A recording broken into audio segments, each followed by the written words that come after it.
அண்ணாமலை இன்னைக்கு கொடுத்த ப்ரெஸ் மீட்டில் நிறைய விஷயங்கள் பற்றி பேசியிருக்காரு. அதுலேயும் குறிப்பாக அவருடைய தொழில் பற்றி நிறைய பேர் கேள்வி எழுப்பியிருந்தாங்க. அண்ணாமலைக்கு இவ்வளோ முதலீடு எங்கேருந்து வந்தது அப்படி இப்படின்னு கேள்வியெல்லாம் எழுப்பிட்டு இருந்தாங்கல்ல, அதுக்கு பதில் சொல்லியிருந்தார். கூடவே டிஆர் பாலு அவர்களை பற்றிய ஒரு சில விஷயங்களையும் சொல்லியிருந்தார். அதாவது டிஆர் பாலு அவர்கள் வரக்கூடிய கார், கடந்த 2 முறையாக அவர் வந்த கார் சாராய கம்பெனி பேரில் தான் ரிஜிஸ்டர் ஆகிருக்கு. ஆனால் அவர்கிட்ட கேட்டால் சாராய கம்பெனி நான் நடத்தலை, எனக்கும் அதுக்கும் சம்மந்தமே கிடையாதுன்னு சொல்கிறாரு. அது எப்படி சம்மந்தமே இல்லாமல் அந்த கம்பெனி பேரில் ரெஜிஸ்டர் ஆன காரில் இவர் வருவார்?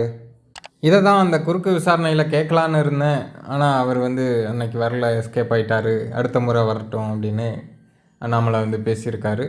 அது மட்டும் இல்லாமல் இவருடைய தொழில் ஆரம்பிக்கிறது பற்றி இவ்வளோ கேள்வி எழுப்புகிறவங்க வித்தவுட்டில் வந்தவங்களுக்கு 7 தலைமுறைக்கு சொத்து சேர்ந்தது எப்படி, அதை பற்றி யாரும் ஏன் கேள்வி எழுப்பலை அப்படிங்கிற ஒரு கேள்வியும் கேட்டிருக்காரு.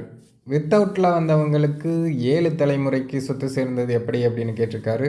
அண்ணாமலை யாரை வித்தவுட்டில் வந்தாங்கன்னு சொல்கிறாரு அப்படின்னு தெரிஞ்சவங்க கமெண்ட்டில் சொல்லுங்கள்.